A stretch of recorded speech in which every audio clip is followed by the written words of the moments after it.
We should revisit sensible federal laws to control access to guns and ammunition. At a minimum, I believe we must promptly restore the expired federal ban on extended magazine clips. I personally would urge us also to reenact the 1994 ban on assault weapons. Joining me now is Congresswoman Jane Harman, Democrat of California. Congressman Harman, in your comments the other day on the House floor in commemoration of the tragedy in Tucson, you did bring up the otherwise forbidden subject, apparently, in Congress, of doing something about these weapons. What do you think the prospects are of getting some progress now? Well, let me say first that as I sat on the House floor for about an hour and a half, waiting to be recognized for my comments on our colleague Gabby Giffords, I noticed that no one speaking before me, and the leadership in both sides and a number of people were before me, mentioned anything about sensible gun control and ammunition control. I nonetheless felt that even as I was paying tribute to Gabby Giffords, whose views on guns are different from mine, it was important as a legislator to put this subject back on the table. We have too many guns and too much ammunition in civilian hands, and people with mental troubles like this alleged shooter clearly appears to have can freely buy, not just in Arizona but in many other states, as much ammunition as he wants. And that is just wrong. And I think that there is, as you just said, some renewed momentum here. I don't know whether it's adequate. I think the Senate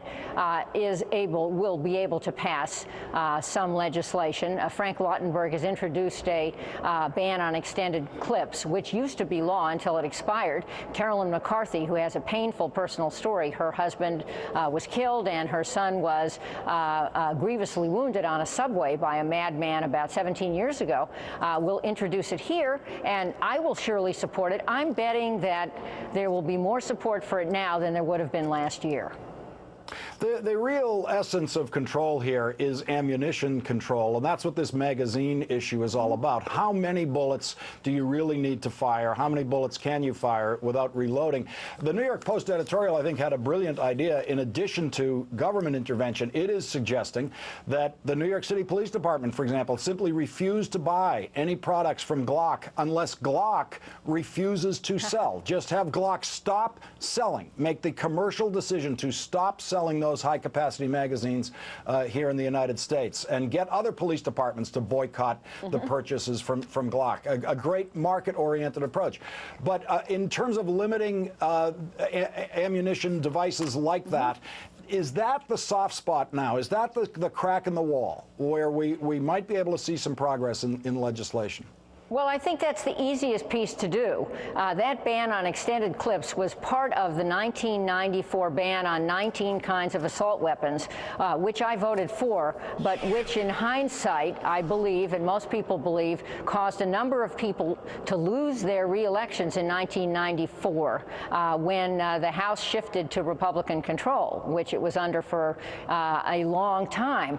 And so I think a lot of Democrats, looking back on that experience, not all of them are oldies like me, but some have learned about this, are scared to go near anything that the NRA does not support. I need to tell you that I have an F- rating from the NRA. I'm not sure that that's the thing I'm proudest of in my whole life, but that is because I believe there are too many guns and too much ammunition in the hands of the wrong people. 283 million guns in civilian hands in America, almost one gun per person, and we know that probably half the population doesn't own any guns, is way too many guns. And starting with restraining the amount of ammunition, especially in these rapidly fired clips, is, it seems to me, a no-brainer.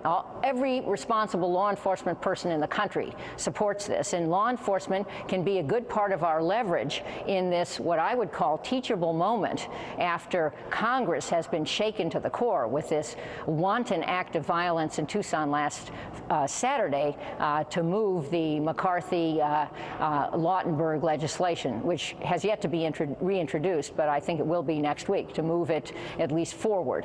I sure hope so. And quickly, Congresswoman, before you go, do you think the Speaker of the House should have been in Tucson yesterday? I think that was his call. I thought his decisions all of this week to postpone legislative action that would have been divisive was smart. To appear as he did on the House floor, clearly moved about the situation. I was on the floor and saw him.